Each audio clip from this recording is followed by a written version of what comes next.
Hello everyone, hope you're doing well. This is Ben. I'm starting off this podcast a bit differently than usual. I just needed to put a bit of a preface to this podcast just because a few things were a bit different this time around. So firstly, no video. I'm so sorry. This was entirely my fault. I don't know what I did with the video clips, but they were just gone. I think I totally forgot we actually did an episode 9. Because this was recorded some time ago, which was another thing that I wanted to bring up. So yeah, no video, and the fact that this podcast was recorded at the end of last year in November, I believe. So its relevancy, we speak about new research coming about protein requirements, and so it's still fairly new, but it was newer then, a bit more of relevancy there. Also, this podcast wasn't as structured as our normal ones, so although we did cover a lot of content, there might be a few things that we missed in there. And just upon editing and listening to this podcast, I can definitely tell there's a few things that we could have mentioned that we didn't, but it's still all really good stuff, and I feel as though we covered the issue of cutting or losing weight pretty well. So this episode is about considerations for the cut. One of the reasons why not every aspect was covered, obviously because that would take forever, but we've also covered this quite at length in our other podcasts. So especially tips for beginners, there was a lot in tips for beginners part 1 and part 2 that is very applicable to this topic. And the last thing is that we had an audience this time. We had a few friends come over halfway through, and so they sat in and listened to us just ramble on about getting shredded pretty much. So if you hear us addressing people off screen, that's just our friends who are sitting on the sidelines and watching this live. Obviously, we don't get to do the typical pizza review on this one. I've just left a bit of audio in there of when we did review the pizza. It's not an extensive one like last time, an extensive pizza review, but it's there. Without further ado, I'll jump into the podcast. Here we go, episode 9 coming up right now.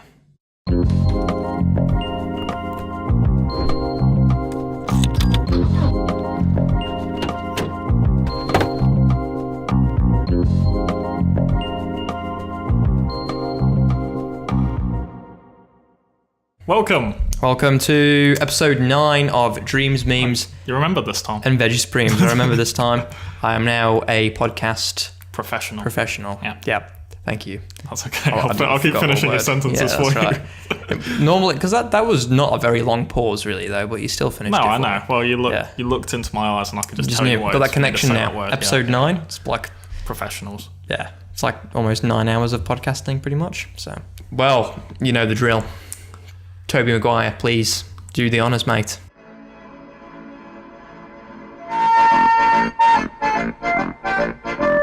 So that was good. I really enjoyed that. It was nice. Like I said, it was a very fresh change to what we're normally used to. We used to felt almost healthy, like eating a salad, but the pizza version. It was like a detox from our normal podcast. You haven't checked out Nutrition Myths? Check out Nutrition Myths. Check out Nutrition Myths. Or even Pseudoscience as well. Just check out all of them while you're on it. Check out all of our podcasts. You've got loads of time, just do it. I really enjoyed that. I'm going to give it an 8, my friend. Mm-hmm. What about yourself? I will also give it an 8. 8? It's very nice, yeah. Definitely. Well, good job, Zach's Pizza and Grill. Thank you. Good job, guys. Thank you. And thank you for making us that special order. You're very nice. Very nice. You're lovely. Well, let's jump into considerations for the cut. So that's the topic that we're covering now. For those who don't know, a cut is just when you are planning to lose significant amounts of body fat and make your muscles more defined, usually as well in that process. Not even necessarily significant amounts of body fat. You could just aim to just lean out just even the tiniest bit. Yeah, true. Depending obviously what you quantify as significant, but yeah, definitely. So even people who are just looking to lose weight, which is a lot, maybe even most of the population, I might say. I mean, if you consider that 66% of the population, the Australian population that is overweight or obese, yeah, I would assume the large majority of those are trying to lose weight. So it'd be fairly safe to say at least half the population's goal is to lose weight, I reckon. I don't think anyone's really happy being overweight or obese. I know we've got the rise of fat acceptance. We won't get into that now. It's going to be for a separate video. But I still think that the majority of people don't like being like that. Depending on, obviously, you've got your outliers, the people who are fit but fat, almost just on the edge of that BMI range. But anyway, blabbering on a bit. So even the people that are losing weight, you could even say they're on a cut, really. Yeah. But usually we're talking about body recomposition when we mean cut. That's what most people think. And even if you explained that, I think, to someone who was trying to lose weight and you said, would you like to build muscle too? I think they'd be like, yeah, definitely. So especially once you explain the benefits of that to them, some people will be like, oh no, I don't want to look too bulky or something like that. Yeah, that's right. Particularly women would say that originally, but I think upon explaining, most of them would say, yeah, sounds good. Yeah, for sure. Our friends have just arrived. Now we are this is the first live podcast with the audience. In front of an audience. Or audience of 2. Most people are doing this, so this podcast is going to be very, very applicable to a lot of the population, I think.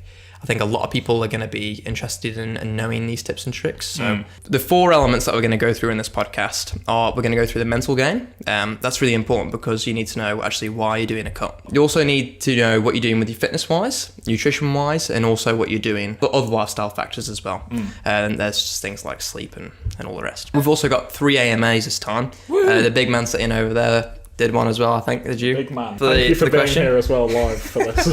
So we'll jump into the mental game now. So you need to know why you're doing it. We did a podcast called Advice for Beginners. That was actually the last one. It was a 2-part series. In one of them, we covered goals and SMART goals. And I think it's really important to kick off your cut with a SMART goal because you need to know actually why you're doing it. I think the biggest component is why you're doing it. We're obviously in an age of where people, especially women, have got a lot of body image issues. So it can be quite difficult to navigate such choppy waters these days. It's hard to know when to stop at times. Some people... Exactly right. Because you'll get to your destination, what would have been your end goal, and then because you haven't set that goal, you'll just keep going, more or less. Because just get super shredded. You'll get... yeah, exactly. So do that. And it gets to the point where it starts being properly unhealthy for when it has no need to be. Yeah, exactly right. And also just plan out like what will be a healthy goal for me? Like what is a healthy BMI? I think going off the BMI here might actually be a good idea.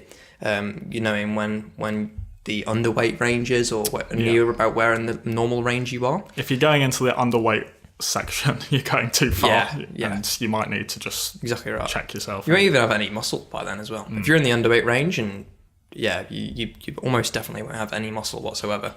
So even then, if you go too far down that rabbit hole of body dysmorphia, then your health will start taking a backseat. That's kind of all I wanted to speak about. I just kind of wanted to preface this conversation with that, just because it's quite important. Keeping that in mind for all the rest of the points, pretty much. Yeah, definitely. It's important. Yeah, because we will be speaking about that now with not much mention of that. So please do keep that in mind. So without further ado, we'll go into fitness. So Jack, this is your forte. What do you do? Do I run on the treadmill for an hour, 2 hours, 3 hours? There are pretty much 3 approaches that people take to this. And one is focusing on strength training, doing a lot of weights and trying to essentially maintain your strength and therefore your muscle mass. Another one is focusing more so HIIT training, which it's quite an effective way to burn calories, but it's definitely not as good at maintaining your muscle mass, which is key for keeping your calorie burning high and stuff like that. And the third one is to do pretty much exclusively steady state cardio. So treadmill work pretty much daily, trying to burn a lot of calories through that, which it will burn you a decent amount of calories over a long duration, but it's definitely not as time efficient as HIIT training, and you won't maintain muscle mass pretty much at all. So what I would probably recommend as the best thing to do would be to do strength training as the main training you do. So compound lifts, pretty much the same as the workout we outlined in the last podcast for the beginner stuff, doing strength training maybe 3 times a week. And then you can pretty much pick and choose which one you prefer between some HIIT training, some metabolic training, and some steady state cardio, whichever one you prefer, because both of them are good ways to burn calories and both have advantages and disadvantages. So the main advantage with HIIT training, short time required, can be a bit more fun. Disadvantages being it's a lot easier to more or less burn out. So it's very fatiguing, and you might not want to work out the next day. Yeah. So typically you have a little energy as it is. Yeah, especially when you're cutting. Yeah, definitely. Yeah, obviously depending on the severity of the cut. Yeah, exactly. So that's where steady state cardio comes in, because if you've got the time, you can do that and it won't really impact your day that much. It won't impact your energy levels or your strength training or anything like that. So it's more or less what works best for you in that sense, but making sure you're hitting not necessarily really heavy weights, but trying to maintain your strength as much as possible will be really beneficial for maintaining muscle mass as long as it can. Yeah, definitely. I think this is a pretty popular question I've got for you now. It's can you actually build muscle or strength whilst cutting? You can. It's definitely a lot harder the more advanced you get, but particularly for beginners and detrained individuals, it can be done relatively easily. That's more or less what a body recomp is, which we've gone into some depth on. But normally when we're talking about a full-on cut, where we're just aiming to lose body fat, which is typically what more advanced people would be doing, then they don't really hold too many illusions about gaining muscle mass on it. Although it can definitely be done. It's more so down to the individual in that case. Definitely. And then I guess another question for you. You've already touched on this before, but maybe just worth rehashing down this podcast. Can you lose fat from certain areas of your body? You can, but it's genetics choice. You're rolling the dice pretty much on your genes. So if you're doing crunches, you're not going to be burning your belly fat. Or you might be if your genetics allow it. All you need to do is stay in the calorie deficit, which you can do by manipulating the calories you're intaking or increasing the amount you're spending on exercise and activity. And then essentially your genetics will decide where you lose fat from first. But if you keep going with it, you'll slowly start to lose body fat from more or less the entire body. Yeah. So if you can't lose weight from your abdomen, genetics is just a dick, pretty much. Yeah. And just keep working at it, more or less. Yeah. I think my understanding of it is obviously that, but you're just going to lose body fat from everywhere. Yeah, more or less. Your genetics pretty much decide where you're going to be grabbing that adipose tissue from for fuel. So and don't take that as meaning that you're going to get shredded arms and still have like a dad bod in the stomach. You're gonna be pretty lean all round, but you might take longer maybe to burn your belly fat than your arm fat. That's right. So. Yeah, I think I've got genetics that are made up for that. Always got lean arms, but as soon as I start getting a bit pudgy, it's around the stomach. So. Cool. Let's go into nutrition, unless you've got anything else to add there. Not really too much there. Yeah. Yeah. I think we're all good to hop into nutrition. Yeah, nutrition. So. The biggest consideration here. You are going to be manipulating your diet mostly here. Although you will be losing calories and thus you'll be losing body fat from doing the cardio, and that's definitely an essential supplement to a good diet. Yeah, you still need a good diet there. I mean, I would almost see cardio as a supplement to it because you can cut just as well with just doing diet. But I would definitely recommend both though, and I think you would. What, cardio as well, or training as well? Just training.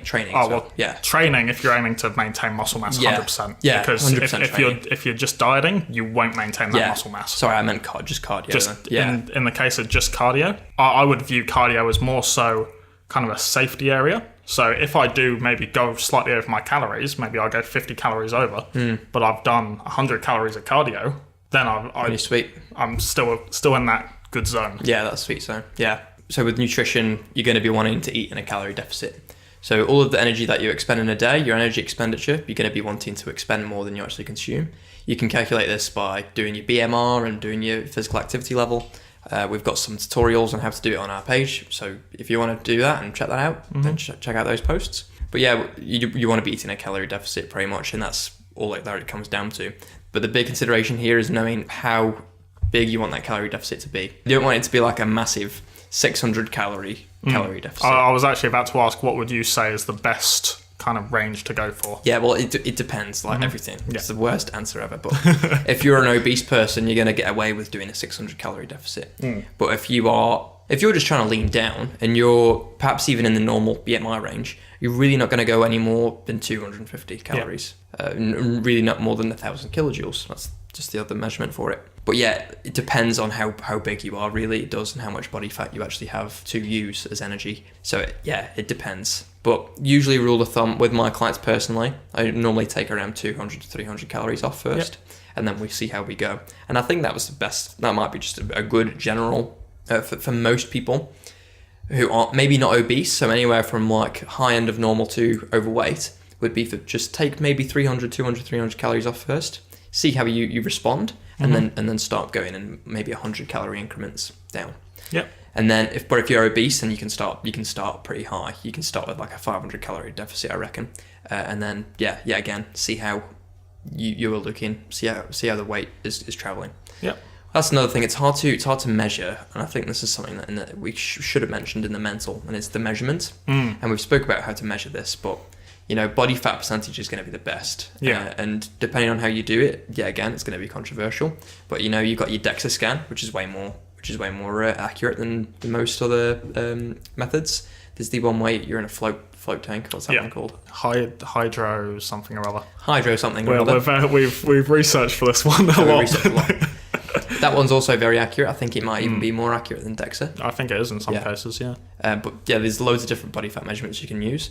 Again, there's a few you can do at home. I would just find the average, like US Navy SEALs test, and also maybe bioelectrical impedance or something like that, because most gyms have those these days. The ones where you stand on the scales and grab the current. Yeah. So yeah, you can do a few and then average it and see how you go, and use that not so much as like that's the value that I've got. Like, oh, I'm 15% body fat. That's the value I've got. More use it, track it.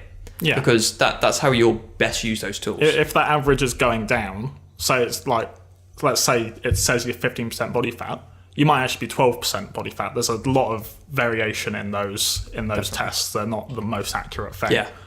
But if the next time you test it, you turn out to be 14%, that means that you are losing body fat, because the tests might not be accurate, but they'll be consistent. That's exactly right, yeah. Very well put. Thank That's you. what I was trying to explain. You put it a lot better. Yeah, the calorie deficit's definitely something that you're going to want to focus on first up. Now we're going to get into more... I'm not done. I want to ask questions. Go on, ask questions. Anything to do with calories, because we're going to be moving on to more stuff. Yeah, cool. So what would you say for someone who's had really good initial progress, but then they end up stalling? What would you recommend they do there? Yeah, pretty much tailor it down, and that's going to happen.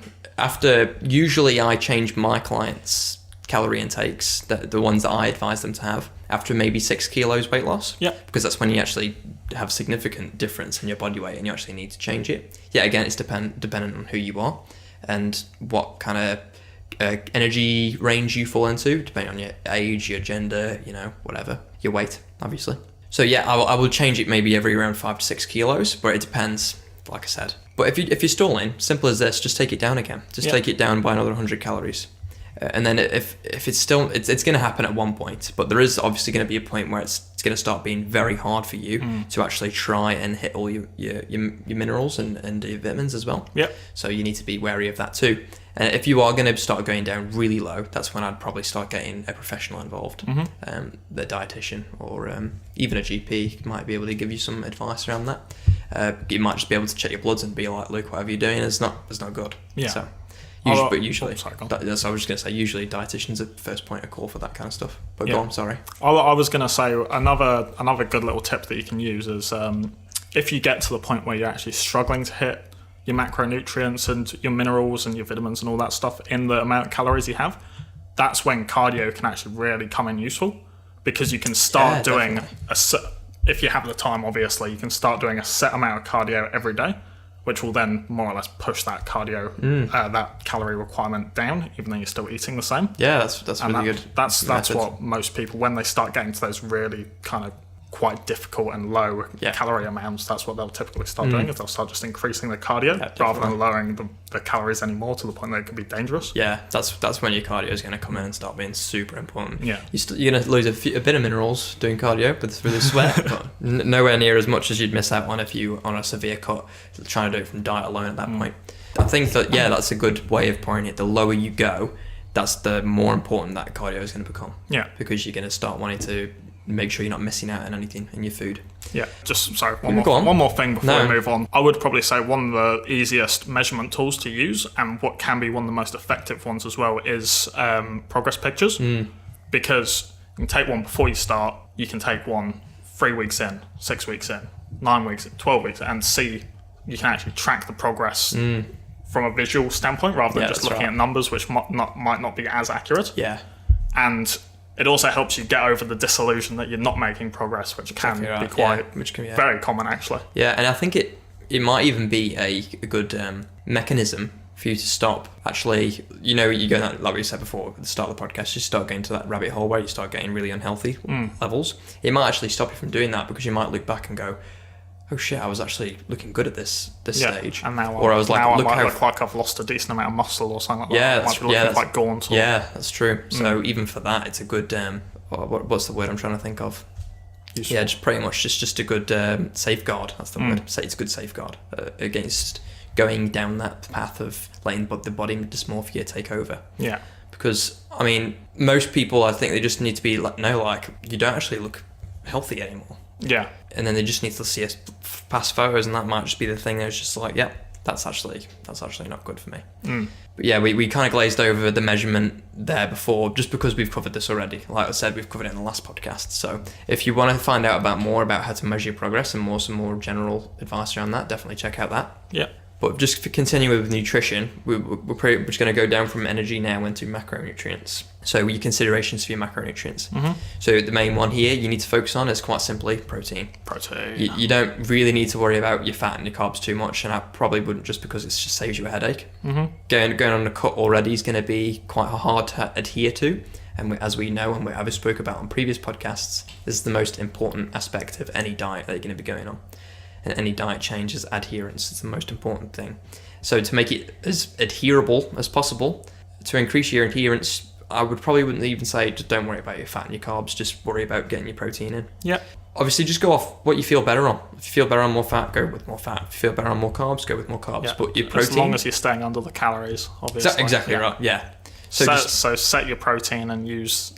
the rest to your advantage, Yeah, just fill in carbs and fat after you've calculated your protein. So with protein, you will need significantly higher amounts. Some people just don't think this for some reason.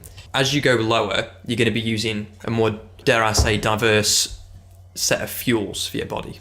So you're not only just going to be using fat, and you're not only going to be using carbohydrates stored as glycogen or in your liver or whatever. You're also going to be using... amino acids for energy. You're going to start pumping up your amino acid usage. You do use amino acids at resting and when you're not on a cut anyway, but that's going to be ramped up. So the amount of protein that you actually need needs to be ramped up. And there's also a thing called muscle degradation, and that's where you get a lot of your amino acids from when you're cutting and you need it for fuel. So you're actually breaking down your muscle and using your amino acids. You're pretty much self-catabolizing yourself. You're eating your muscles away to use for fuel. So that's why you need an increased protein requirements. And that's also the reason why I was so heavily recommending strength training as well, because if your body feels like it doesn't need the muscle, it will start to get rid of it as more or less of a defense mechanism, because your body doesn't really want to get to absolutely zero fat. It will kind of try and slow down the process. So it will, if you're not using the muscle, it will start to slowly degrade it, as you were saying, which is why doing strength training makes your body go, oh, we still need that. We'll kind of that's still there. Oh, I might need that later. We'll try and keep that strength up. Yeah. So your requirements really, again, are going to depend on the severity of your cut. I hate saying it depends every time, but it really does. So if you're doing a more severe cut, you're going to need more protein. Yeah. If you're doing a less severe cut, you're not going to need as much. I mean, it's fairly common sense, I think. So your protein requirement's really going to need to be over anywhere from 2.2 grams per kilo of body weight, which is quite high. Like for a 70 kilo person, that's going to be like 150 grams. Let me just do the maths. 154 grams of protein for a 70 kg person. Not that 70 kg person. Didn't it go up recently? Did you say to me? Yeah, I mean, it's still with a cut. Protein requirements just went up for a normal kind of person. Okay. So I'm not really sure. I can't really say. But I would go high. I would use that as a minimum. Yeah. I'd use 2.2 as a minimum for pretty much any kind of calorie deficit. So I do need to change all of my nutrition, everything, all of my documents, because some new research just come out about protein. So we need more now. So that's going to be fun. We need more now that the research has come out. Not beforehand, and we didn't know. Oh, well, just since it's come out, it's just like, oh shit, we need to... Ignorance is bliss, my friend, but now we know. So, now we need to update all that. So for a cut, really, minimum, you're going to go for 2.2. And then anywhere up to, I mean, where we've studied protein intakes, I think we've studied them up to about 3.5 grams per kilo of body weight. So that's pretty high. So I would, maybe aim for like 2.5 and somewhere maybe above. And then past that, that's not too much significant advantage, if any. No, that's right. And plus, you'll have literally no carbohydrate or fat to fit in. You'll just be scooping protein powder. Very, very grumpy. Let's just say. You'll be a grumpy bastard who's got protein farts. So yeah, good times. How good is a cut though? We're really selling it, I reckon. It's not that glamorous usually. This is why we say slow but steady. Like, do not jump into this. I know there's some people who just want to get it over and done with, but you're really going to want to try and cut that as much as you can. With that out of the road, that's pretty much macros out of the way. Micronutrients. Actually, there might be a bit about fibre there. Don't worry about it. But I would, it's hard because like with fibre, it's like a double-edged sword. If you have too much, you are not going to be absorbing as many micronutrients. It's going to inhibit some absorption of nutrients. You're also going to, on the other side, It's going to make you feel full, satiated. It's obviously good for your bowel movements. So it's hard. You're really going to want to just try and get a nice balance of that. And yet again, kind of depends. But yeah, I guess just don't overdo it. If you're hearing some advice, I guess this is the takeaway. If you're hearing some advice that's people say, smashing the fibre when you're on a cut, don't listen to that. Or if you've got some other people who are saying, cut down your fibre on a cut. Don't have any fibre on your cut. It's bad. Yeah, so just kind of hit the middle, right? Don't go crazy. Just eat mostly whole foods and you should be fine. Mm-hmm. So now going into micronutrients, kind of a nice segue there.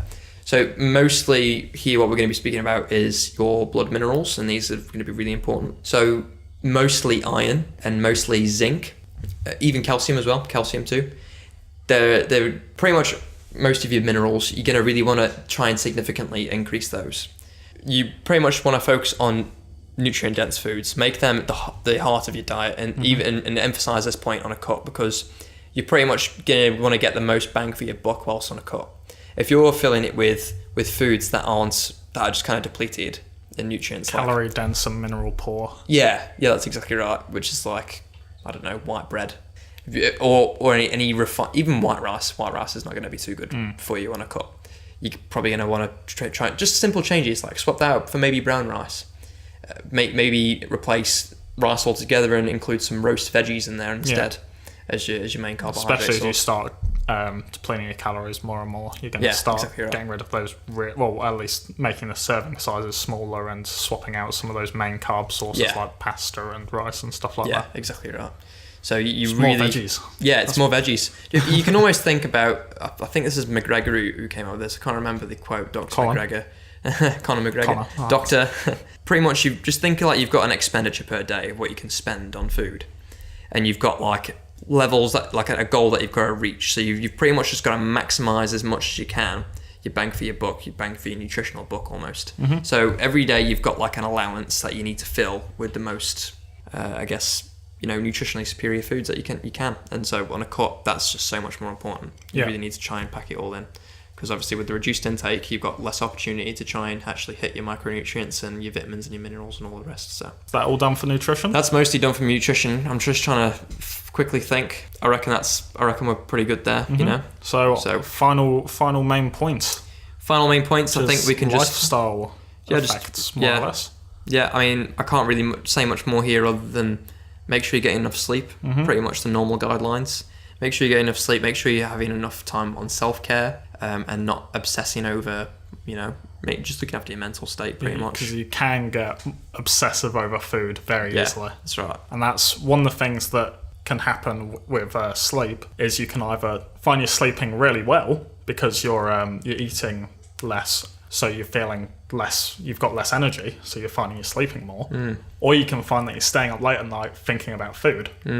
And in the second case, maybe try and move your last meal a little bit later on in the day, so you're still actually full at that point in time. This is actually funny because there's a guideline that just kept popping up there, which is intermittent fasting. And although I'm not definitely going to be overzealous about the benefits of intermittent fasting here, it's not magic. It's not magic. It's not going to boost your HGH, your human growth hormone, through the roof or anything like that, like a lot of people say. It's just, for me, the way I look at intermittent fasting, based on the research that's available, it's not a lot, is just a really effective way of restricting your calories.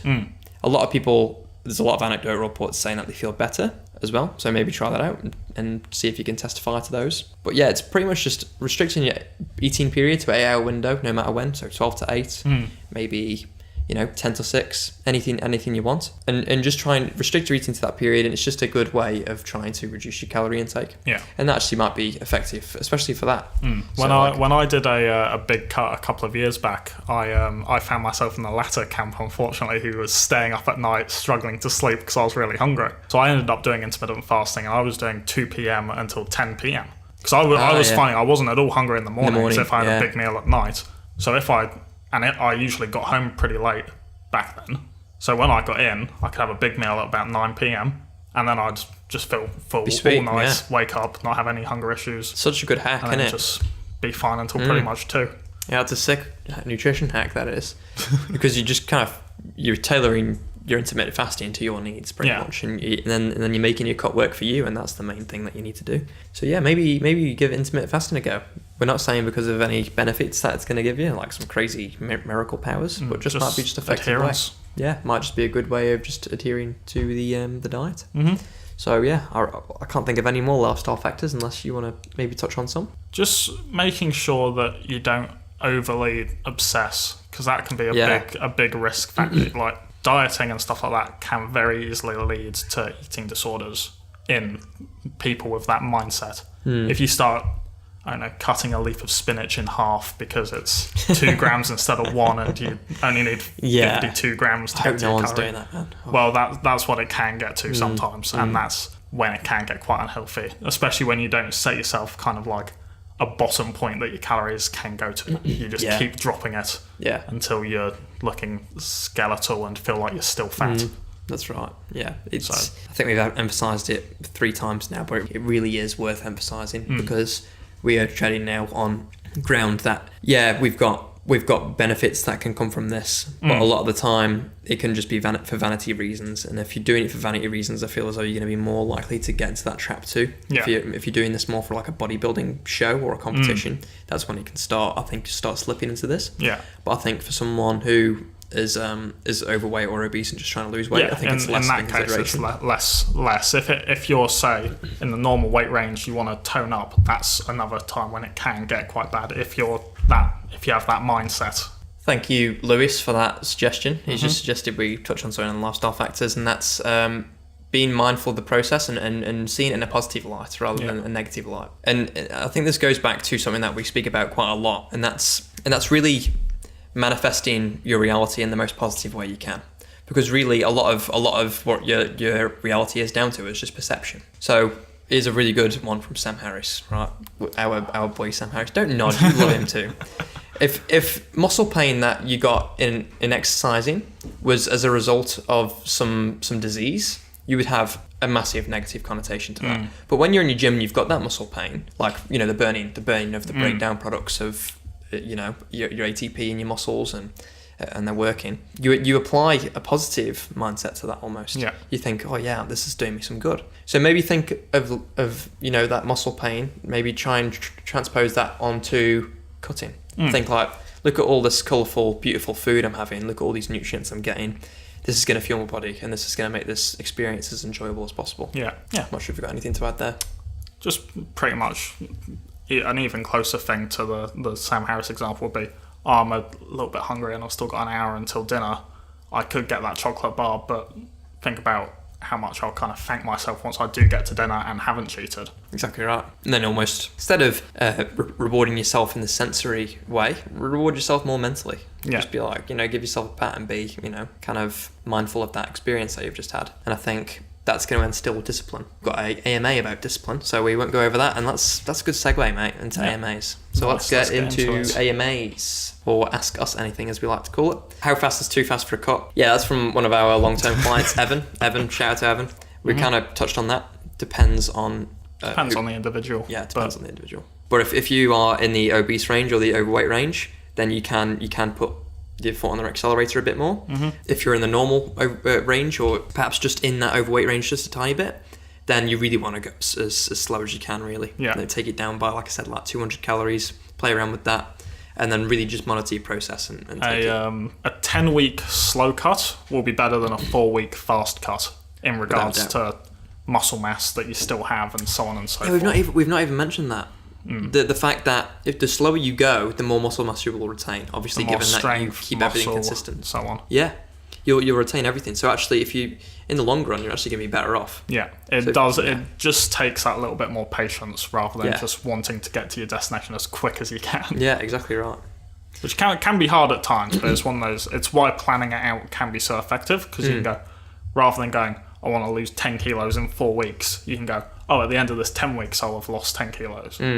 And this is where I should be around each week. Yeah, that's right. It's good to work it out, like you said, pretty much then, work it out in a linear fashion. Just know that probably won't be the reality, but really track it over multiple weeks, and you likely will be following that linear fashion. But obviously when that slopes off, if it's going a bit slower or it's going too quick, then maybe just level it out to what your planned out slope was. From Taylor... Just watching the averages, pretty much. Yeah. Sorry, yeah. From Taylor Cole, does it make sense to lose weight, then focus on building muscle? You can do that, especially if you're more advanced, because you will find it harder to build muscle whilst losing fat. So what a lot of people will do is they'll have a proportion of their maybe a full training block just around the idea of losing body fat, and then at the end of that training block they'll try to stay as lean as they can whilst gaining muscle mass. Because if you do that sensibly, that can work really well. If you don't, you'll just end up gaining all the body fat back and ending up exactly where you started. So you need to do it quite sensibly and quite controlled, well thought out. Yeah. And then that can work really well. For sure. But I don't think it really, with the wording of that question though, I don't think it makes sense, because you can like we said before, you can build muscle whilst losing weight depending on. Well, that's why I preface that with advanced. Yeah, exactly right. Advanced. So if you're a beginner, there's not too much point in doing that. But if you are more advanced, then that might be an idea. But for most people, you can probably not worry too much about that. Yeah, and really it depends on also how big you are. If you are quite a heavy person, you're in the obese category, then you might just want to really just grind down and just try and lose as much weight as possible. Not think about training too much, just trying to focus on the nutrition side, trying to get that weight down, get into at least like an overweight category of off the BMI, and then maybe start focusing on building some muscle and maybe continue leaning down or whatever. Ideally doing both at the same time. Even then, because you will feel a lot more motivated to eat healthy if you're also training. Definitely. What I meant more so is like just having that as your focus. Because that's what I'm saying. If you're sometimes you might not want to jump in the gym. You might just want to just do the easiest thing possible, and that's just eating less. Cool. And from Christos, our good friend Christos, is it possible to lose body fat and increase muscle mass simultaneously? No. Cuts to black. So what Christos is asking there is body recomposition a thing? Definitely is a thing. Yeah. It can be done. As we've spoke about, we've pretty much covered it. Yeah, we've said that a few times now. Yeah, it can be done. Yeah. But it just depends. It depends on where you're at right now. If you're very lean, then you're not going to be trying to pack. It's going to be quite hard for you to be trying to pack on more muscle mass. Whereas if you're in that range where you're in the normal range but the high end, and maybe you want to just be leaning down a bit, I reckon you probably could put some more muscle mass on. And that's mostly the clientele that we work with into trying to do that body recomp. So yes, it can be done. Don't give up. Keep your protein high, calories a tiny bit lower, and just do your strength training. Do your strength training. Yeah. Do that. And you'll build goals. some muscle. And then the other question we got from Lewis, our good friend Lewis, is how do you stay motivated? We don't. I want to die. Yeah. You guys mentioned, or Ben specifically mentioned, the protein requirements changing. Is that and there's been like a study done recently, is that recommendations that are given out by somebody, or is that just you yourselves have noticed that there's been lots of studies done saying that protein intake needs to be increased? And is it a big deal if you're not quite reaching that? Like you said, use it as a minimum, but if you're just hitting it or just slightly under, some days you've got more, some days you've got less, is that a big deal with the cut? I like those questions, Lewis. So I'll let you take this. with the first bit of that question, the research, it's a systematic literature review that's just come out. I don't think there's ever been a systematic literature review of the kind come out. So that's the highest form of evidence right now. So that's the only thing we can go off. That's currently the consensus. So that with science, that's what you go off. You go off of the strongest bit of evidence, obviously. And with this being a systematic literature review, and I think it's of randomized controlled trials as well, which makes it even stronger, then you kind of do need to go off that advice. And the studies were done by, I think it was Alan Aragon. He's very well known in the industry. I can't remember. There was a few others on it, but yeah. So they've just collated. I think you know where a systematic literature review is. They've just collated all that information and presented it in one study. Yeah. So very very strong data. I think government health organisations will probably start picking up those new recommendations. Do any governments tell you how to get swole in their guidelines? We certainly haven't learnt it in the NRV's at university. So they better. What's the point in health organisations? What's the point? What other kinds of health is there apart from getting swole? The second part of your question, I forgot it.